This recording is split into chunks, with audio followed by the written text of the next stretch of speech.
ladies and gentlemen, Aston, mighty Palicte. Introducing the smooth one, Jason Moloney! Hi guys, this is Mark Magnifico Magsayo. You are watching Channel Manoy. Magandang araw mga pre, maayong adlaw po sa mga Bisaya diha. Matapos mabigo sa kanyang huling tangkang pagkuha sa pandaidigang titulo, ay muling nagbalik ang Pinoy prospect na si Aston Mighty Palicte sa world ranking. At ngayong paparating na Hunyo 5, araw ng linggo, ay kakasahan niya ang dating kampiyon ng bansang Australia at kasalukuyang WBC Silver Bantamweight Champion na si Jason Moloney. Ang laban ay para sa titulong hawak ni Jason Moloney at sa bakanting WBO International Bantamweight title. Gaganapin ito sa lungga ni Moloney sa bansang Australia at nakaschedule sa 10 rounds. Matatanda ang 2 beses nang lumaban itong si Mighty Aston Palicte para sa world title, pero pareho siyang nabigo. Una ay noong kinasahan niya ang kapwa Pinoy na si Donnie Asnietes, kaso tabla ang naging resulta. Pangalawa ay noong kinasahan naman niya ang Hapon na si Kazuto Ioka, pero siya ay natalo dito via TKO. Habang itong Australiano na si Jason Moloney ay 2 beses nang lumaban sa world title. Una ay noong nakalaban niya si Emmanuel Rodriguez, talo siya dito via split decision. Pangalawa ay noong nakaharap niya ang The Monster ng Japan na si Naoya Inoue, talo siya dito via knockout.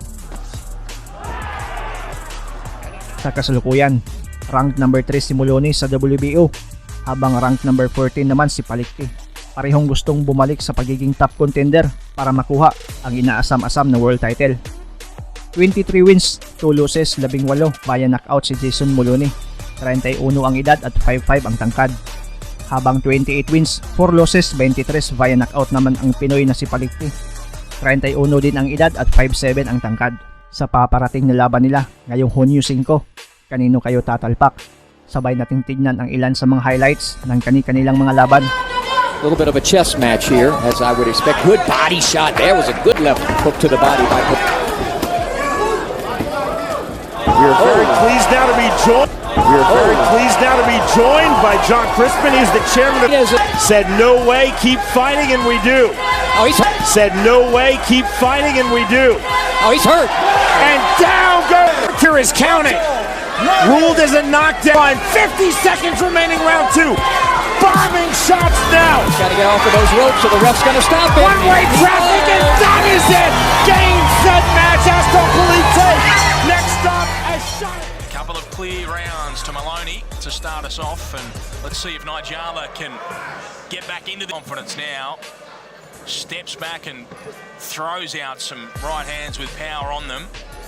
There's not a great deal downs with the left hand to the body. There it is again from Moloney, and immediately there's a reaction from Nigella, who's been caught with a big right hand, and this will be stopped.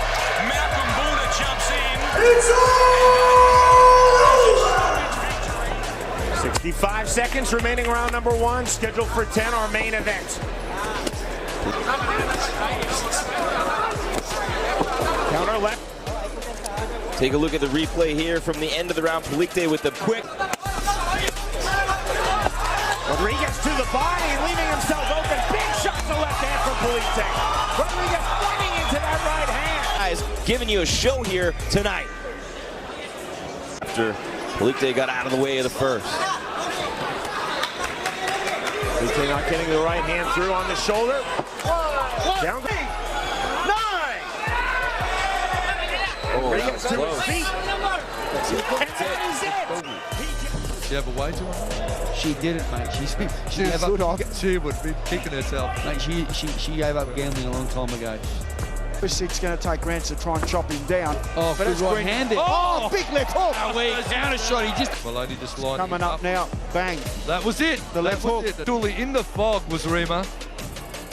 and people home go, well, you know, bang. well, it took a while. Those punches they take a while to detonate, and that had proper power. Pressure, all the build-up, all the anticipation, and Bang. Jason Moloney has delivered. Danica is getting a little taste of that power already. That was a pretty good right hand.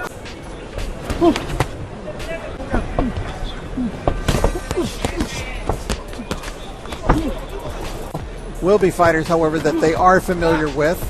Rexo from nearby Hong Kong. Landing body punches from long range. Nice right hand to the body.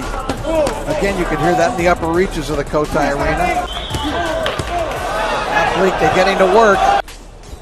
Bleeding profusely from the nostrils right now. Out of blood loss in round number 5, and he just ate a left hook.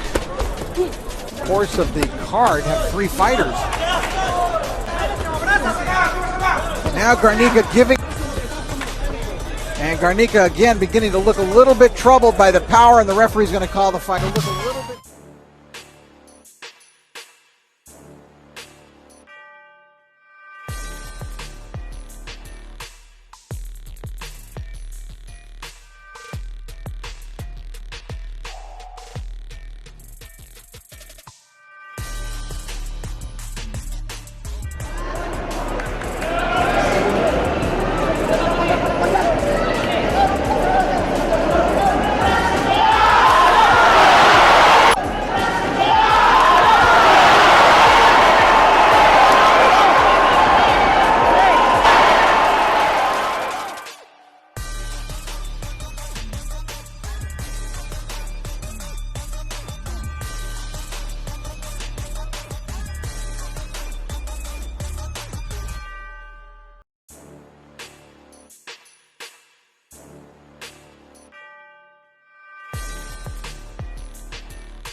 Huwag kalimutang i-like ang ating video at pakipindot na rin ang subscribe button kung ikaw ay bago para umabot na tayo sa 200,000 dito sa munting tahanan ko. Maraming salamat sa panonood at suporta mga pre. As always, amping pirmi.